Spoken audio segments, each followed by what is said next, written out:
سورہ نساء آیت نمبر 34۔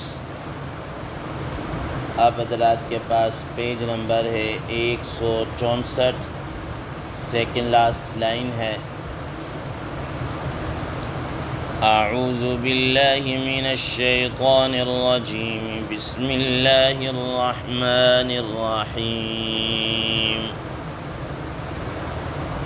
الرجال قوامون على النساء بما فضل الله بعضهم على بعض وبما أنفقوا من أموالهم، فالصالحات قانتات حافظات للغيب بما حفظ الله، واللاتي تخافون نشوزهن فعظوهن واهجروهن في المضاجع واضربوهن، فإن أطعنكم فلا تبغوا عليهن سبيلا، إن الله كان عليا كبيرا۔ صدق اللہ العظیم۔ اللہم صل علی محمد النبی الأمی وعلی آلہ وسلم تسلیما کثیرا کثیرا۔ محترم سامعین کرام، اس آیت مبارکہ کا ترجمہ اللہ تبارک و تعالی ارشاد فرماتے ہیں، الرجال قوامون علی النساء، مرد عورتوں کے اوپر حاکم ہیں، بما فضل اللہ بعضهم علی بعض، اس وجہ سے کہ اللہ تعالیٰ نے بعضوں کو بعضوں پر فضیلت دی ہے، وَبِمَا أَنفَقُوا مِنْ أَمْوَالِهِمْ، اور اس وجہ سے بھی کہ وہ مرد اپنے مالوں میں سے خرچ کرتے ہیں، فَالصَّالِحَاتُ قَانِتَاتٌ حَافِظَاتٌ لِلْغَيْبِ، جو نیک عورتیں ہیں وہ اطاعت کرنے والی ہیں، اور شوہر کی عدم موجودگی میں اللہ تعالیٰ کی حفاظت کے سبب ان کی نگہبانی کرتی ہیں، حفاظت کرتی ہیں۔ واللاتی تخافون نشوزہن فعظوہن، اور جو عورتیں ایسی ہوں کہ تمہیں خوف ہو ان کی نافرمانی کا تو تم ان کو نصیحت کرو، واہجروہن فی المضاجع، ان کی لیٹنے کی جگہ الگ کر دو، تنہا کر دو، واضربوہن، اور ان کو مارو، فإن أطعنكم فلا تبغوا عليهن سبيلا، پھر اگر وہ تمہاری فرما برداری کریں تو تم ان پر کسی قسم کا کوئی بہانہ مت تلاش کرو، ان اللہ کان علیا کبیرا، بے شک اللہ تبارک و تعالی بڑی رفعت اور عظمت والے ہیں۔ محترم سامعین کرام، اس آیت مبارکہ کے شروع کے حصے کے متعلق کل ہم نے گفتگو کی کہ اللہ تبارک و تعالی نے مرد کو ایک حاکم بنایا ہے، اور اس نگران اور حاکم بنانے کی اللہ تعالیٰ نے جو رزن ہے، جو سبب ہے، اس کو بیان کیا کہ ایک سبب تو غیر اختیاری ہے اور ایک اختیاری ہے۔ غیر اختیاری سبب کہ اللہ تعالیٰ نے خود ان کو فضیلت دی ہے، جیسا کہ کل آپ کو تفصیل کے ساتھ بتا دیا، اور دوسرے نمبر پر جو اختیاری ہے وہ یہ کہ وہ اپنے مالوں کو اپنی بیویوں کے اوپر، ان عورتوں کے اوپر کیا کرتے ہیں؟ خرچ کرتے ہیں۔ اب اس وجہ سے دنیا کا بھی ایک اصول ہے کہ جس آدمی کا خرچہ چل رہا ہے حکم بھی اسی کا ہی چلے گا، حکم بھی اسی کا ہی چلا۔ ہم دنیا کے اندر بھی دیکھتے ہیں کہ جو آدمی پیسے لگا رہا ہوتا ہے عموماً بات ہی اسی کی مانی جاتی ہے اور اسی کی طرف دیکھا جاتا ہے۔ تو اس وجہ سے جب مردوں کا خرچہ ہو رہا ہے تو بات بھی انہی کی مانی جائے گی، حاکمیت بھی انہی کی ہوگی۔ محترم سامعین کرام، فالصالحات قانتات حافظات للغیب،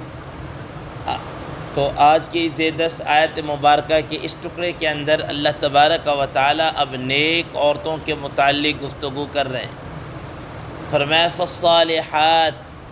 تو نیک عورتیں جو ہیں وہ کون سی ہیں؟ فرمایا قانتات، وہ اطاعت کرنے والی ہیں، اطاعت کرنے والی ہیں۔ اب یہ اطاعت کس کی کرنے والی ہیں؟ اس کے عموم کے اندر سب سے پہلے اللہ تبارک و تعالیٰ کی اطاعت آ جاتی ہے، پھر اللہ تبارک و تعالیٰ کی اطاعت کے بعد رسول اللہ صلی اللہ تعالیٰ علیہ وسلم کی اطاعت آ جاتی ہے، اور اس کے بعد پھر اس اپنے خامن کی کیا ہے، اپنے ہسبینڈ کی، اپنے زوج کی کیا ہے، اطاعت کرنا۔ محترم سامعین کرام، رسول اللہ صلی اللہ تعالیٰ علیہ وسلم نے ارشاد فرمایا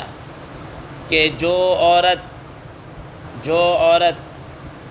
5 وقت کی نماز پڑھے، صلت خمسن، 5 وقت کی نماز پڑھے، وصامت شہرا، اور مہینہ بھر روزے رکھے، اور اسی طریقے سے اپنے آپ کو کیا کہتے ہیں، خامن کی اطاعت کرے، اور اس کے بعد فرمایا کہ وہ جنت کے جس دروازے میں سے چاہے داخل ہونا چاہے وہ داخل ہو جائے، ٹھیک ہے نا، کہ اپنے خامن کی اطاعت کر رہی ہے، نماز پڑھ رہی ہے، روزے رکھ رہی ہے، اپنے شرمگاہ کی، اپنے عصمت ناموس کی حفاظت کر رہی ہے، تو فرمایا کہ اس کے بعد وہ مرنے کے بعد جنت کے جس دروازے میں سے چاہتی ہے وہ داخل ہو جائے۔ کتنا آسان عورتوں کے لیے اللہ تعالیٰ نے رکھا ہے۔ تو اس لیے فرمایا کہ یہ عورتیں کیا ہے، اطاعت کرنے والی ہیں، ایسی ہونی چاہیے جو خامن کی اطاعت کرنے والی ہوں، فرما برداری کرنے والی ہوں۔ آپ صلی اللہ تعالیٰ علیہ وسلم نے فرمایا کہ بہترین عورت کون سی ہے؟ فرمایا بہترین عورت وہ ہے کہ جب خامن اس کی طرف دیکھے تو اس کو خوش کر دے اور وہ اس کی اطاعت کرے، ایسی عورت کیا ہے، بہترین عورت ہے۔ محترم سامعین کرام، رسول اللہ صلی اللہ تعالیٰ علیہ وسلم نے یہاں تک بات ارشاد فرما دی، فرمایا کہ اگر میں کسی کو سجدہ کرنے کا حکم دیتا، کسی کے لیے جائز ہوتا، روا ہوتا، تو فرمایا کہ میں عورت کو حکم دیتا کہ وہ اپنے خامن کو کیا کرے، سجدہ کرے، اپنے خامن کو سجدہ کرے۔ لیکن سجدہ اللہ تبارک و تعالیٰ کے پیارے نبی صلی اللہ علیہ وسلم نے فرمایا کہ یہ صرف اور صرف کس کے لیے ہے، اللہ تعالیٰ کے لیے، اللہ تعالیٰ کے علاوہ کسی اور کے لیے جائز ہی نہیں ہے۔ تو محترم سامعین کرام، یہ نیک عورتوں کی کیا ہے، پہلی خصوصیت ہی یہی بتائی ہے کہ وہ کیا کرنے والی ہے، اطاعت کرنے والی ہے، اپنے خامن کے ماننے والی ہے، ٹھیک ہے نا۔ محترم سامعین کرام، آگے دوسری چیز بتائی، فرمایا کہ حافظات للغیب بما حفظ اللہ،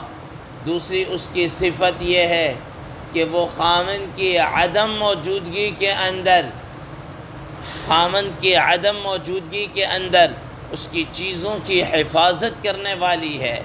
اور یہ حفاظت بھی ایسا نہیں ہے کہ وہ اپنی طرف سے کرے، فرمایا بما حفظ اللہ، اس وجہ سے کہ اللہ تعالیٰ نے اس کی حفاظت کی، گویا کہ یہ اللہ تعالیٰ اس کو اس کی توفیق دے رہے ہیں،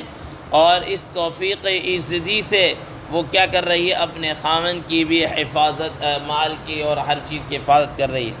حضرات مفسرین کرام رحمہ اللہ فرماتے ہیں کہ یہ جو فرمایا نا کہ اس کی عدم موجودگی کے اندر حفاظت کرنا، فرمایا کہ یہ عام ہے کہ اپنی عزت، عصمت، ناموس کی بھی کیا کرے، حفاظت کرے، خامن کی مال کی بھی کیا کرے، حفاظت کرے، اور اسی طریقے سے اس کی عدم موجودگی کے اندر اس کے بچوں کی بھی حفاظت کرے، اس کی تربیت کرے۔ محترم سامعین کرام، جیسے کہ میں نے ابھی آپ حضرات کے سامنے حدیث مبارکہ میں فرمایا کہ دنیا کی سب سے بہترین عورت کیا ہے کہ جب خامن اس کی طرف دیکھے تو اس کو خوش کرے، اور اس کی عدم موجودگی میں اس کی ایک ایک چیز کی حفاظت کرے، اس کے مال کی، اس کی عصمت کی۔ تو محترم سامعین کرام، اس کا مطلب یہ ہوا کہ اب ظاہر ہے خامن تو دن بھر گھر میں نہیں ہوتا، اس نے تو کسب معاش کے لیے باہر جانا ہے، اس نے کمانے کے لیے باہر جانا ہے، کاروبار کے لیے باہر جانا ہے، کام کے سلسلے میں باہر جانا ہے، اور بسا اوقات باہر تو یہ ہوتا ہے کہ دن بھر باہر رہتا ہے، اور سم ٹائم ایسا بھی ہوتا ہے کہ اس کو کام کے سلسلے میں شہر سے باہر جانا پڑ جاتا ہے، بسا اوقات ایسا ہوتا ہے اس کے کام کی نوعیت ایسی ہوتی ہے کہ آؤٹ آف کنٹری جانا پڑ جاتا ہے، تو اس کی عدم موجودگی میں چاہے تھوڑی دیر کے لیے ہو چاہے زیادہ دیر کے لیے ہو، وہ اپنے ناموس کی بھی حفاظت کر رہی ہو، اپنی عزت کی بھی حفاظت کر رہی ہو، اور خامند کے مال کی بھی۔ ایسے نہیں ہے کہ خامند کے مال کو بس کیا کہتے ہیں ادھر ادھر الل تللو میں اور گلچھڑوں میں کیا ہے اڑانا شروع کر دے اور فضول خرچی کرے، ایسا نہیں ہے۔ محترم سامعین کرام، بس آج کے اس زمانے کے اندر اگر خواتین ان دونوں چیزوں کو اپنا لیں، قرآن مجید کے اس اسلوب کو اپنا لیں، تو نہ صرف یہ کہ وہ نیک عورتیں بن جائیں گی، بلکہ گھروں کے اندر سکون، اطمینان اور جو آپس کی جو کشمکش ہے نا، یہ بھی ختم ہو کر، یہ جو آپس کے روز مرہ کی تو کارے لڑائی جھگڑا ختم ہو کر الفت اور محبت کے اندر آ جائے گا۔ الفت اور محبت کے اندر عموماً جناب اعلیٰ ہوتا یہی ہے کہ بیویاں خامند کی نہیں مان رہی ہوتی، وہ اپنی ہی جناب ہے، خامند نے کہہ دیا بھئی یوں کر لو، آج اگر کہیں جانے کا پروگرام ہے تو ادھر بنا لو، عورت بھی ضد ہوتی ہے کہ نہیں ادھر ہی جانا ہے، یا جناب اعلیٰ وہ کوئی بسا اوقات خامند کہہ دیتا ہے کہ بھئی دیکھیں اب حالات تھوڑے سے ٹائٹ ہو رہے ہیں، اب اس پر یہ کر لو وہ کر لو، لیکن وہ بضد ہو جاتی ہیں کہ ہاں تم اپنی ماں پر خرچ کرتے وقت، بہنوں پر خرچ کرتے وقت تو تمہیں یہ کوئی نہیں نظر آتا،